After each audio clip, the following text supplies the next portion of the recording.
Watermelon കിട്ടിക്കഴിഞ്ഞാൽ നമ്മൾ എപ്പോഴായിട്ട് അത് ജ്യൂസായിട്ട് കഴിക്കും, അല്ലെങ്കിൽ തന്നെ വെറുതെ കട്ട് ചെയ്ത് കഴിക്കും. നമുക്കൊരു വാട്ടർമെലൺ ജെല്ലി ഉണ്ടാക്കിയാലോ.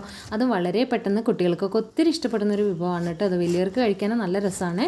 പെട്ടെന്ന് തന്നെ നമുക്ക് ഉണ്ടാക്കിയെടുക്കുമ്പോൾ തന്നെ നല്ലൊരു സാറ്റിസ്ഫാക്ഷൻ അത് കാണുമ്പോൾ. ഇതുണ്ടോ വാട്ടർമെലൺ ഇതുപോലെ ഒന്ന് കട്ട് ചെയ്തിട്ട് നമ്മൾ ഇതിൻ്റെ ഉള്ളിലുള്ള ഈ വാട്ടർമെലൺ എല്ലാം ഒന്ന് സ്പൂൺ ഉപയോഗിച്ചിട്ടൊന്ന് ഇതുപോലെ ഒന്ന് എടുത്തിട്ട് ഒരു പാത്രത്തിലേക്ക് ഇട്ട് കൊടുക്കുക കേട്ടോ. അപ്പോൾ ഈ വാട്ടർമെലൻ്റെ ഈ ഒരു എന്താ പറയുക, ഈ ഒരു തോടിൽ തന്നെയാണ് നമ്മൾ ഇതുപോലെ നീളത്തിൽ വേണം കട്ട് ചെയ്തെടുക്കാൻ കേട്ടോ. അപ്പോൾ ഇതിൻ്റെ ഉള്ളിലുള്ള എല്ലാ വാട്ടർമെലനും നമ്മൾ ഇതുപോലെ ഒന്ന് സ്പൂൺ ഉപയോഗിച്ച് എടുത്തതിന് ശേഷം അതൊരു മിക്സിൻ്റെ ജാറിലേക്ക് ഇട്ട് കൊടുക്കുക കേട്ടോ. ഇട്ട് കൊടുത്തതിന് ശേഷം അതിലേക്ക് നമ്മുടെ മധുരത്തിന് ആവശ്യമുള്ള പഞ്ചസാരയും കൂടി ഇട്ടിട്ട് നന്നായിട്ടൊന്ന് അടിച്ചെടുത്തതിന് ശേഷം ഒരു അരിപ്പയിലേക്ക് നന്നായിട്ടൊന്ന് അരിക്കുക കേട്ടോ. സ്പൂൺ ഉപയോഗിച്ച് ഇളക്കിയിട്ട് നന്നായിട്ടൊന്ന് അരിച്ചു കൊടുക്കുക.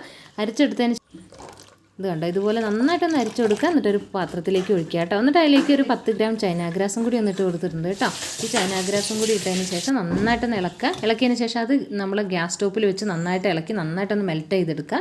ഈ ചൈനാഗ്രാസും കൂടി മെൽറ്റ് ആയതൊന്ന് മിക്സ് ആക്കി എടുക്കുക. എന്നതിന് ശേഷം നമ്മൾ ആ വത്തക്കേൻ്റെ അതേ തോടിൽ തന്നെ ഒഴിച്ചിട്ട് ഒരു അരമണിക്കൂർ ഫ്രിഡ്ജിൽ വയ്ക്കുമ്പോഴത്തേക്ക് അടിപൊളി വാട്ടർമെലൺ ജെല്ലി ഇവിടെ റെഡിയായി വന്നിട്ടുണ്ട്. കുട്ടികൾക്ക് പോലും തയ്യാറാക്കി എടുക്കുക കേട്ടോ. അതിന് മേളിലൊരു ഭംഗിക്ക് വേണ്ടി ഞങ്ങൾ അല്പം കറുത്ത എള്ളും കൂടി ഇട്ട് കൊടുത്തിട്ടുണ്ട്. ഇത് കണ്ടോ, അരമണിക്കൂർ കഴിഞ്ഞ് നമ്മൾ കട്ട് ചെയ്തപ്പോഴത്തേക്കും നല്ല അടിപൊളി ജെല്ലി ഇവിടെ റെഡിയായി വന്നിട്ടുണ്ട്. നല്ല ഒന്നുകൂടി നന്നായി തണുപ്പിച്ചെടുത്തിട്ടുണ്ടെങ്കിൽ നല്ല കുറച്ചുകൂടി ഹാർഡായിട്ട് വരും കേട്ടോ. അപ്പോൾ എല്ലാവരും തയ്യാറാക്കി നോക്കുക. കുട്ടികൾക്കൊക്കെ ഒത്തിരി ഇഷ്ടപ്പെടുന്ന ഈ ജെല്ലി നിങ്ങളൊന്ന് വീട്ടിൽ ട്രൈ ചെയ്യൂ കേട്ടോ. അപ്പോൾ എല്ലാവരോടും ഒരുപാട് സ്നേഹം. Thank you for watching.